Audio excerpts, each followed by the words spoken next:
E aí pessoal, tudo bem? Aqui é o professor João. Hoje a nossa aula será sobre tabela periódica. Espero que vocês estejam todos bem aí e bora começar a nossa aulinha.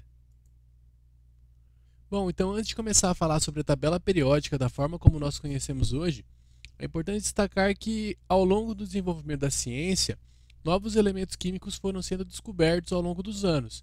E à medida que tais descobertas ocorriam, notou-se que muitos desses elementos apresentavam propriedades químicas semelhantes, né? Daí a necessidade de organizá-los cientificamente de uma forma que fossem respeitadas tais semelhanças entre esses átomos. Antes desse modelo de tabela periódica, como a gente vai estudar aqui nessa aula, existiram outros, né? Como por exemplo o modelo da tríade, o modelo em espiral. Só que esses detalhes eu sugiro que vocês pesquisem por conta própria, senão esse vídeo ele vai ficar muito longo e essa não é a proposta do nosso vídeo. Bom, então a tabela periódica, como nós conhecemos hoje, ela tem como base a proposta por Dmitry Ivanovich Mendeleev, em russo, esse desenho aqui, né, que eu também não entendo nada, em que ele propôs uma modalidade de tabela periódica onde ele conseguiu prever, inclusive, propriedades químicas de elementos que nem haviam sido descobertas ainda, tá? Então, obviamente que a tabela como nós conhecemos hoje não é exatamente igual a que Mendeleev propôs, porém tem como base o modelo de Mendeleev, ok? Então, bora lá para o nosso próximo slide para continuar a falar um pouquinho sobre a tabela periódica mais atual, que é a que a gente trabalha hoje na química, certinho? Bora lá!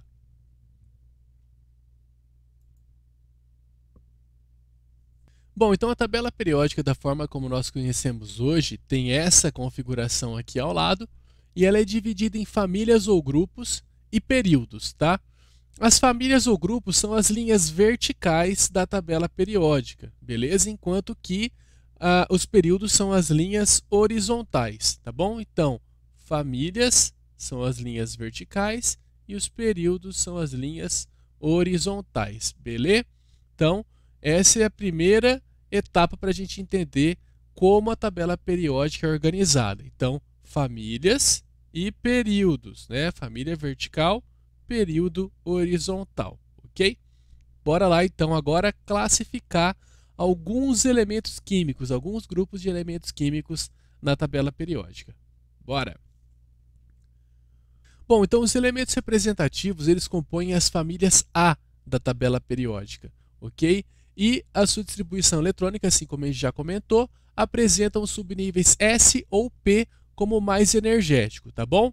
Então, o nosso foco a partir de agora da aula é utilizar a distribuição eletrônica dos elementos químicos e identificar a sua posição na tabela periódica, ok?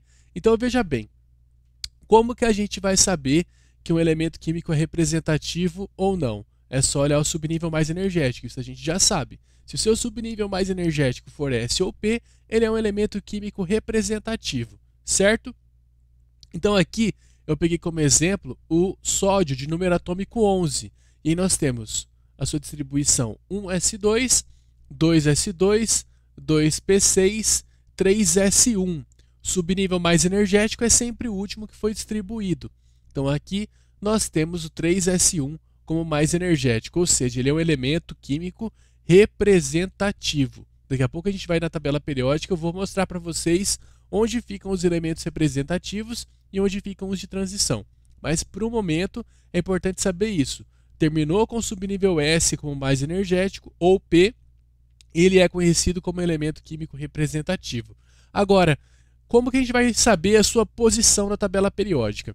Se o elemento químico é representativo, a gente vai fazer o seguinte: o número de camadas eletrônicas vai indicar o período que ele se encontra, enquanto que a quantidade de elétrons em sua camada de valência vai indicar a família ou grupo que ele pertence na tabela periódica. Então veja bem, o sódio, a sua distribuição eletrônica foi 1s2, 2s2, 2p6 e 3s1.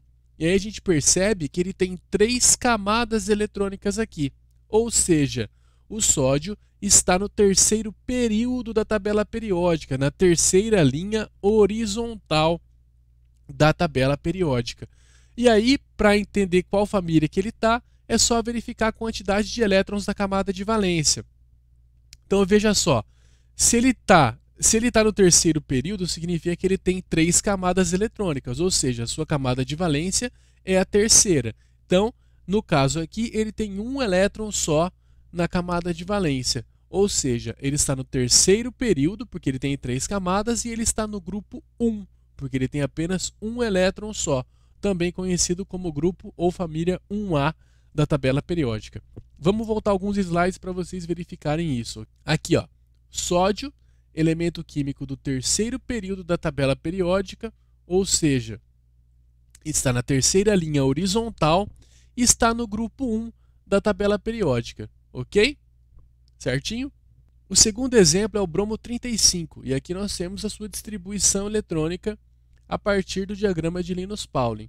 E aí nós percebemos que o seu subnível mais energético é o 4p5, ou seja, ele é um elemento químico representativo, certo? E aí veja só, ele tem aqui a camada 1, camada 2, 2, 3, 3, 4, 3, 4. Ou seja, ele tem 4 camadas eletrônicas, então ele está no quarto período da tabela periódica. Olha só aqui do lado, o número de camadas eletrônicas indica o período que o elemento químico se encontra na tabela periódica, ok? Então ele está no quarto período. E o número de elétrons na camada de valência indica o grupo que ele se encontra. Então veja bem, aqui no caso ele tem a camada 4 como a camada de valência, então está aqui e aqui. No total ele tem 7 elétrons, ou seja, ele está na família 7A. A família 7A da tabela periódica é também conhecida como grupo 17. Então o que vocês vão perceber? A letra A na frente indica que ele é um elemento químico representativo. Então, 1A, 2A, 3A, 4A, 5A, 6A na tabela periódica seriam famílias representativas. A letra B seriam as famílias de elementos de transição, ok? Então, aqui ele está na família 7A da tabela periódica, que também pode ser conhecida como grupo 17. Vamos lá na tabela periódica para vocês verificarem comigo, ok? Aqui, ó, o bromo, ele está primeiro, segundo, terceiro, quarto período da tabela periódica e no grupo 17, que também é conhecido como família 7A. Beleza? Então está na quarta linha horizontal e no grupo 17, certo? E aí as famílias dos elementos químicos representativos da tabela periódica apresentam alguns nomes, tá bom? Então o grupo 1, ou família 1A, é também conhecida como família dos metais alcalinos.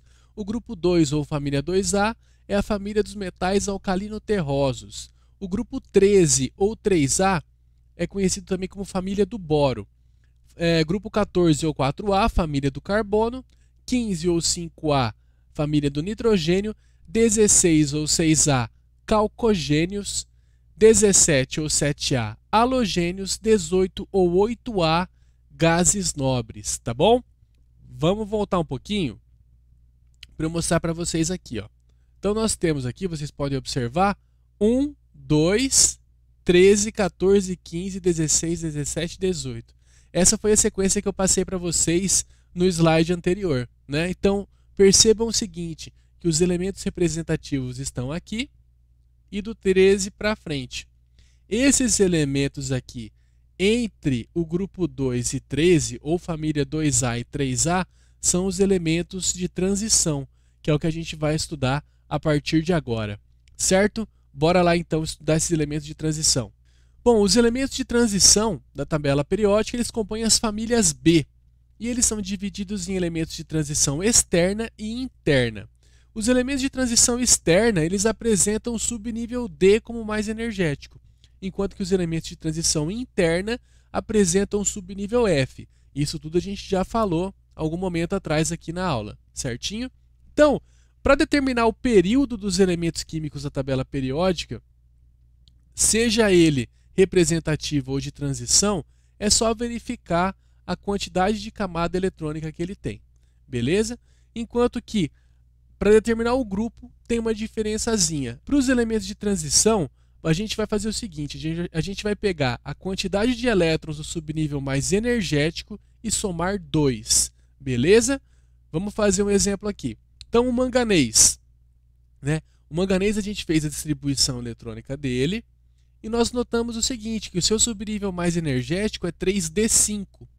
Ou seja, se ele é 3D5, ele não é um elemento químico representativo. Por quê? Para ser representativo tem que ser S ou P. E aqui ele terminou em D. Então ele é um elemento químico de transição. Esses elementos químicos de transição com o subnível D mais energético são os elementos químicos de transição externa, ok? Então o primeiro passo a gente já sabe, ele é um elemento químico de transição externa. Qual é o período dele? Só verificar a quantidade de camadas eletrônicas que ele tem. Então no caso aqui 1, 2, 2, 3, 3, 4 e 3. Ou seja, ele tem 4 camadas eletrônicas, né? 4 níveis de energia em sua distribuição eletrônica. Então ele está no quarto período da tabela periódica, na quarta linha horizontal. Como a gente sabe que ele é um elemento químico de transição, para descobrir a sua família ou grupo na tabela periódica, a gente vai ter que pegar a quantidade de elétrons do seu subnível mais energético e somar 2. Então 5 aqui mais 2, ele está no grupo 7, ou também conhecido como família 7B, ok? Vamos voltar lá para verificar isso. Aqui, o manganês está no quarto período da tabela periódica. Opa, estou com dificuldades com o mouse aqui, né? Ele está no quarto período da tabela periódica, certo? 1, 2, 3, 4, tá aqui, opa. Quarto período da tabela periódica, e está no grupo 7, certo? Então, mais uma vez, né, esses elementos químicos que ficam entre os grupos 2 e 13 são os elementos químicos de transição. Os que estão aqui embaixo são os elementos químicos de transição interna, beleza? E esses aqui são os elementos químicos de transição externa, que estão aqui em cima.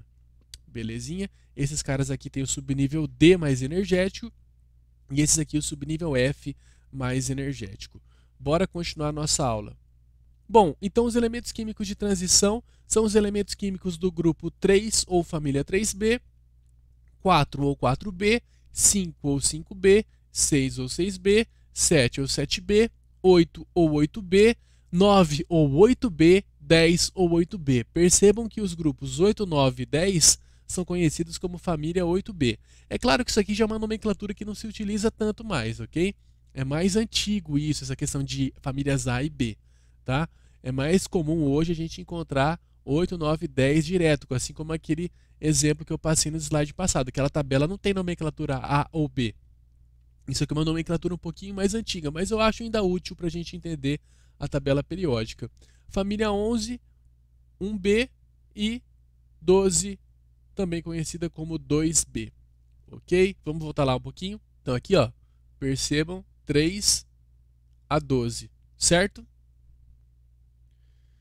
Então, bora para os nossos exercícios.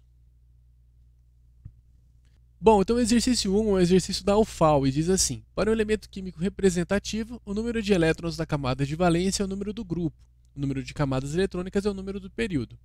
O elemento químico de configuração eletrônica: 1s2, 2s2, 2p6, 3s2, 3p6, 4s2, 3e10, 4p3, está situado na tabela periódica no grupo. Então veja bem, ele é um elemento químico representativo. Por quê? Porque ele tem o seu elétron mais energético no subnível P, né? O subnível P é o subnível mais energético, então ele é um elemento químico representativo. E nós percebemos nessa distribuição eletrônica aqui que esse elemento químico tem 4 camadas eletrônicas, 4 níveis de energia com elétron, ou seja, ele está no quarto período da tabela periódica, certo? Agora, a sua camada de valência, consequentemente, é a quarta camada. Então, a quarta camada nós temos aqui o 4s2, passou uma moto agora, que inferno. Então, a camada de valência está aqui no 4s2 e 4p3, beleza? No total aqui, nós podemos perceber que nós temos 2 elétrons aqui e 3 aqui, totalizando 5. Ou seja, ele está na família 5A da tabela periódica e no quarto período, ou seja, o período 4 da tabela periódica. Moleza, né? Facinho. O exercício 2 dá o FAM, o FAL e o FAM. Que piadinha. Diz o seguinte: dadas as configurações abaixo, associe com a classificação periódica correspondente. Então nós temos ali várias configurações eletrônicas, né? Esse primeiro aqui nós percebemos que ele é um elemento químico representativo, certo? e ele tem 7 elétrons em sua camada de valência. Então, está no terceiro período da tabela, né? E tem 7 elétrons na camada de valência, ou seja, ele é da família 7A. E vocês vão lembrar, um pouquinho atrás da nossa aula, que eu falei que os elementos químicos da família 7A são os elementos químicos conhecidos como halogênios, né? A família dos halogênios. Então, esse cara aqui é um halogênio. Esse 2 aqui, então aqui, ó, você tem que marcar, né? Esse 2, a gente já percebe que ele não é um elemento químico representativo. Ele é um elemento químico de transição. Por quê? Porque ele tem o subnível D como mais energético, certo? Então eu teria que escalar ele aqui embaixo. Esse cara aqui é um elemento químico representativo porque tem o subnível S como mais energético, e nós podemos perceber que esse elemento ele tem 5 camadas eletrônicas em sua distribuição, né? Ou seja, a quinta camada é a camada de valência, né? Nesse caso ele só tem aqui, e ele tem 2 elétrons, ou seja, ele está na família 2A da tabela periódica, também conhecida como grupo 2, né? E essa família 2A, ou grupo 2 da tabela periódica, é a família dos metais alcalino-terrosos, né? Que no caso está aqui. Beleza? Vocês podem encontrar alcalino-terroso tudo junto ou alcalino-terrosos, tá? Os dois jeitos estão certos, ok? E aqui nós temos a distribuição eletrônica com subnível P mais energético, então elemento químico representativo. Ele tem 3 camadas, ou seja, ele está no terceiro período da tabela periódica, e nós notamos que na última camada, que é a camada 3, ele tem 8 elétrons, ou seja, ele é um gás nobre. Ok? Então, aqui nós temos 3 como metal alcalino terroso, 1 como elemento químico conhecido como halogênio, 4 o gás nobre e o 3 o metal de transição. Então ficaria 3, 1, 4, 2. 3, 1, 4, 2, letra C. Belezura? Galera, espero que vocês tenham compreendido a aula aí e a gente se vê na próxima. Um forte abraço e até mais. Falou!